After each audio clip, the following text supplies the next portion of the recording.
that is supported by Calvinistic historians who are intellectually honest enough to admit it and not try to rewrite history.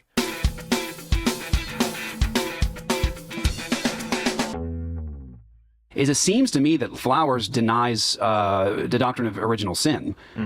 He in the debate, he goes after it. You think, like they're responsible because Adam sinned, and like he doesn't believe that. So my only thing I can gather from it is he actually denies original sin. But he will go into these discussions and he'll talk about people as God doesn't really he doesn't want to do anything with them. He doesn't really like care to do anything with them, and they can't help it, and all these different things. He tries to paint this portrait that actually doesn't accurately portray what Scripture says. About the sovereignty of God over all. Okay, so all things.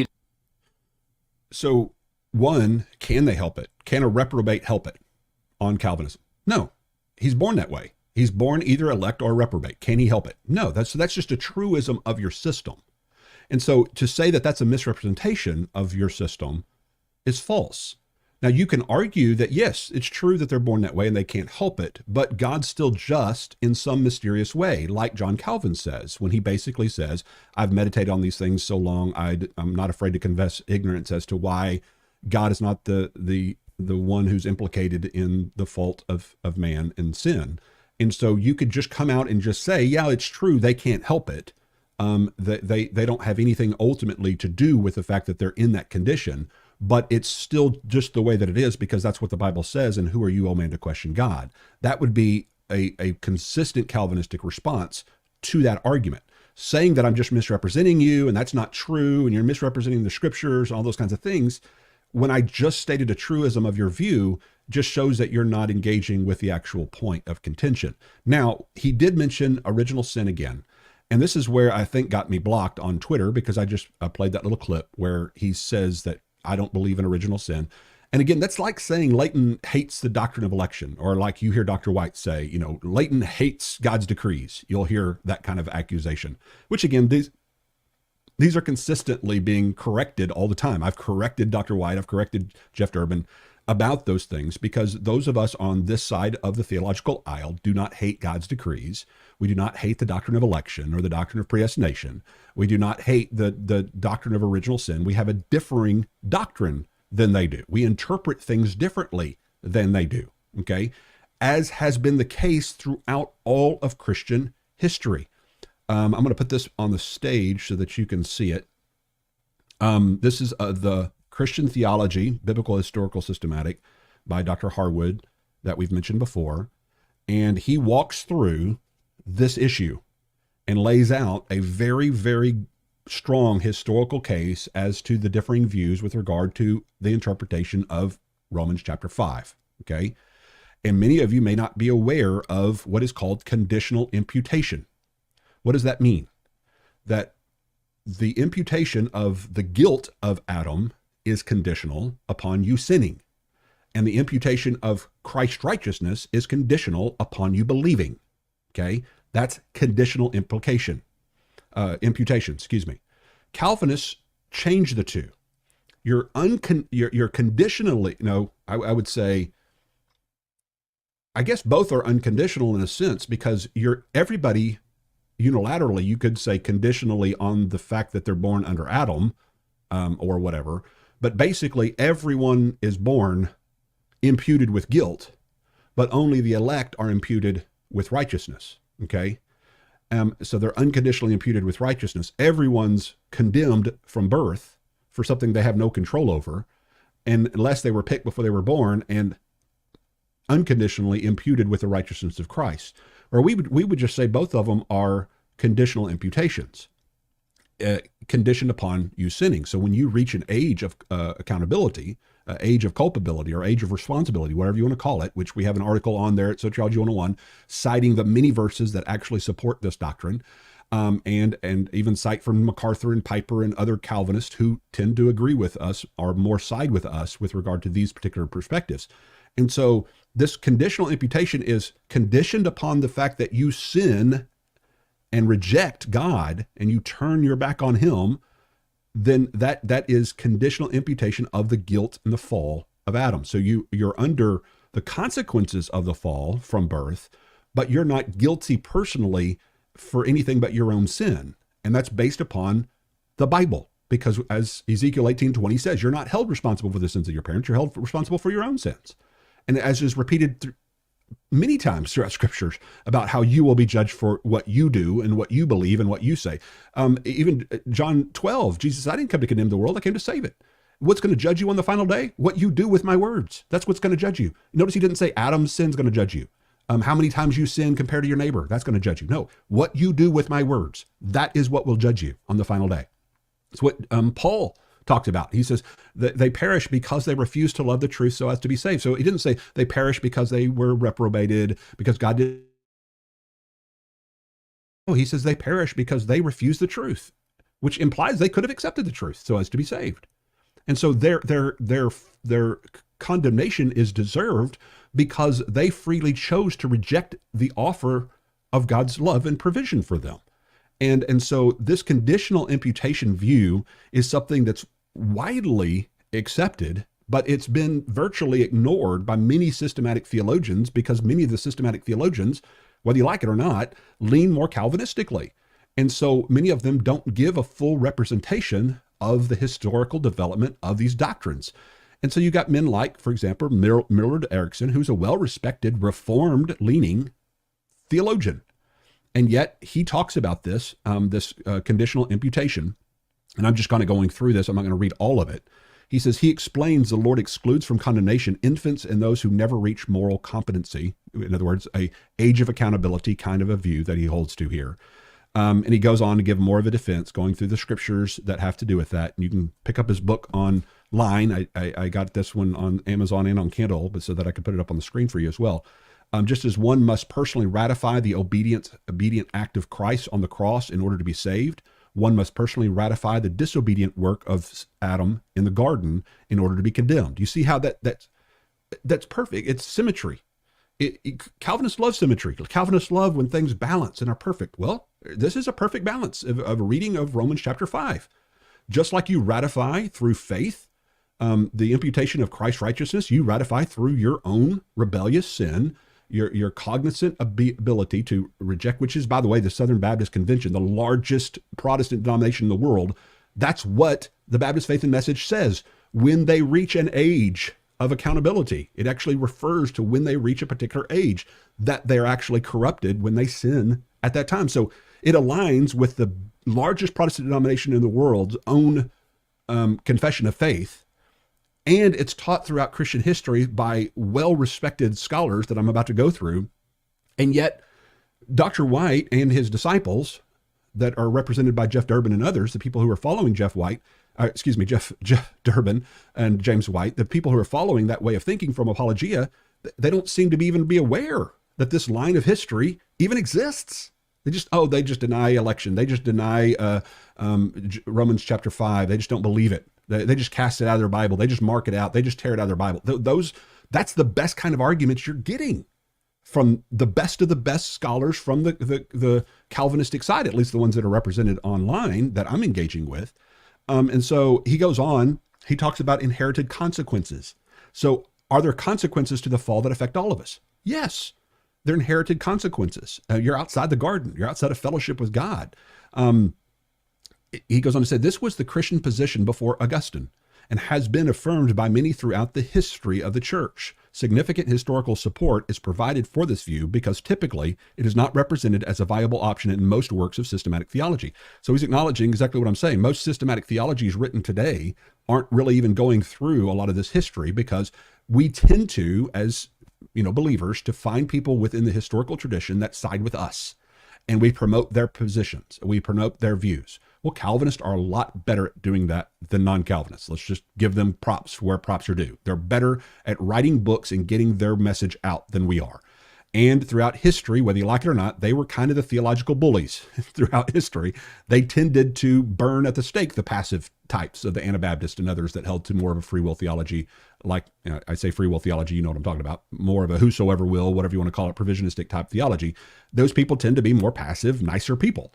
And they would get killed and thrown in rivers and burned to death and things like that. Like Balthasar Hubmaier was under the rule of Zwingli. And so you have these things when all the free will advocates are being burned at the stake and their books are being burned. Yeah, it looks like only the Calvinist stuff was ever survived because they're the ones who killed everybody else. And again, I know Calvinists today. I know Calvinists today wouldn't kill me, but there's a few of you I think that would if you get a chance. And I'm tongue in cheek, but there was a few that seemed to make that insinuation on Twitter. You wonder why you get blocked. Okay, so the early church, he goes on to write, historically, theologians are generally agreed that the concept of original sin as people inheriting the guilt of Adam's sin was virtually unknown in the entire Christian tradition until the later writings of Augustine. And not only is it supported there in the citations, Ken Wilson supports this in his Oxford dissertation. I support it in my book, Drawn by Jesus, where I go through and quote from early church fathers and Bavinck, Bettner, Berkhoff, and two other Calvinistic theologians from Westminster Theological Seminary supporting that finding. In other words, I'm not just quoting Provisionist and Arminians. I'm quoting Calvinists to support that claim, as does Dr. Harwood. In other words, we're not just relying upon our scholars to support that claim that you're reading on the screen right there. That is supported by Calvinistic historians who are intellectually honest enough to admit it and not try to rewrite history. Okay. He goes on to talk about the Clement of Alexandria, Athanasius, Cyril of Alexander, Mark the Hermit, and so many others, John Chrysostom, as we mentioned before. These all rejected any concept of inherited sin and guilt. For theirs and other pastor theologians, Adam's sin resulted in a weakened will, physical death, and other non-condemnatory results. Dr. Kelly explains, quote, there is hardly a hint in the Greek fathers that mankind as a whole shares in Adam's guilt. The same was true of the Latin Western Church fathers. Though they viewed sin as a corrupting force, the guilt of Adam's sin, quote, attaches to Adam himself, not to us, end quote. Many in the early church rejected Augustine's latter views of predestination and the loss of human free will, though they were subsequently labeled, many of them incorrectly, as Pelagians or semi-Pelagians. And guess what these guys do in this rebuke or this critique? They call me a Pelagian. This is just repeated. And so when you don't want to engage theologically or biblically with a particular view, what do? Label, dismiss. Oh, he's a heretic. I don't have to engage the heretics. That's what presuppositional apologetics is all about. I don't have to engage the heretic. I can just label them and dismiss them. Oh, that person must not be elect, or that person is not accepting our doctrine. So we wipe the, dust off our feet, and they take that verse out of context to say, oh, we just don't, want to persist with that person because they if God elected them, then they'll come to salvation, regardless of how much persuasion we do, how much apologetic, evidential, classical approach to apologetics we do. If God's elected them, they're going to be saved regardless how well I preach or what I do. And so I don't need really strong arguments for anything. So, by the way, I see the super chats, and I will get to those by the end of the program. So thank you for those. I am seeing those. He goes on. He talks about Tertullian also holding to this view. He says he mentions that infant souls are unclean in Adam, which is consistent with the inherited consequence view of the uncleanness, referring to a corrupt nature. Tertullian also questions why there is a rush to baptize infants. Those who taught inherited guilt insisted on the practice of infant baptism and wrongly assumed that water baptism cleansed the infant of Adam's guilt. Tertullian refers to the soul of infants as innocent, and so does John MacArthur, by the way. He calls them innocent on that video we played, and he differentiates between infants and children based upon their capability to commit sin. And then you got Gregory of Nyssa, who's also the same thing. John Chrysostom, who's mentioned there. And he goes on to talk about the same things there. Anselm, with regard to more medieval theology, in the section of medieval theology, he talks about Anselm, who says this, quote, I have thus made it clear how there is no sin in infants at the very moment of conception, and demonstrated the truth of the text that I have quoted from Scripture. Indeed, there is no sin in these infants because they do not have that will without which they can have no sin. However, sin is said to be in them because with the seed, they assume the necessity that when they become human beings, they will sin. And so he's holding to a view that though they're corrupted or under the curse of sin, they are not yet guilty until they actually reach an age in which they commit sin themselves. So it's the same basic kind of view. Even under Reformed theology, or Jürg Zwingli, who I mentioned earlier, who's obviously very Calvinistic and respected among most Calvinists. And James White used to quote from Zwingli to defend his view of this issue. And back in 1987, as we played before. And so Martin Luther attacks Zwingli's position as Pelagian. Zwingli defends his view of original sin by asking, quote, "For what could be said more briefly and plainly than what original sin is not sin but disease, and that the children of Christians are not condemned to eternal punishment on account of that disease?" And so he's taking more of a Reformed perspective of referring to parents of, elect parents and those kinds of things, but he's still making the same basic argument with regard to that, of distinguishing disease and sin. And the word disease referred to original contamination of man, a defect of humanity, or the defect of the corrupt nature. Adam's fault brought this to every person. The word sin, however, implies guilt, and guilt comes from a transgression or a trespass on the part of the one who designedly perpetrates a deed, end quote, from Zwingli. And so obviously Zwingli does not hold to the same view that Luther and Calvin did. And that's why Zwingli was called a Pelagian. So this is nothing, there's nothing new under the sun, folks. You differ, you're a little to the left or the right of somebody theologically, just like in the political world. You're going to be either the raging liberal or the conservative, whatever. Same thing with theology. Oh, you're just a little bit less Calvinistic than the guy next to you, then you're just a raging Pelagian, apparently. And then it kind of becomes like the term racism in the political world. You label everybody a racist, and then eventually you undermine what true racism is all about, because everywhere you turn, everybody's a racist. And it actually does damage to what true racism is. And that's what Calvinists are doing with Pelagianism. Oh, everybody's a Pelagian. Everybody that is not like me, everybody who's not as supralapsarian as I am is a raging Pelagian. And it's just a meaningless word. It's a label that people slap on each other in order to dismiss them so they don't have to have a conversation with them. Or they block them on Twitter, whichever's easiest.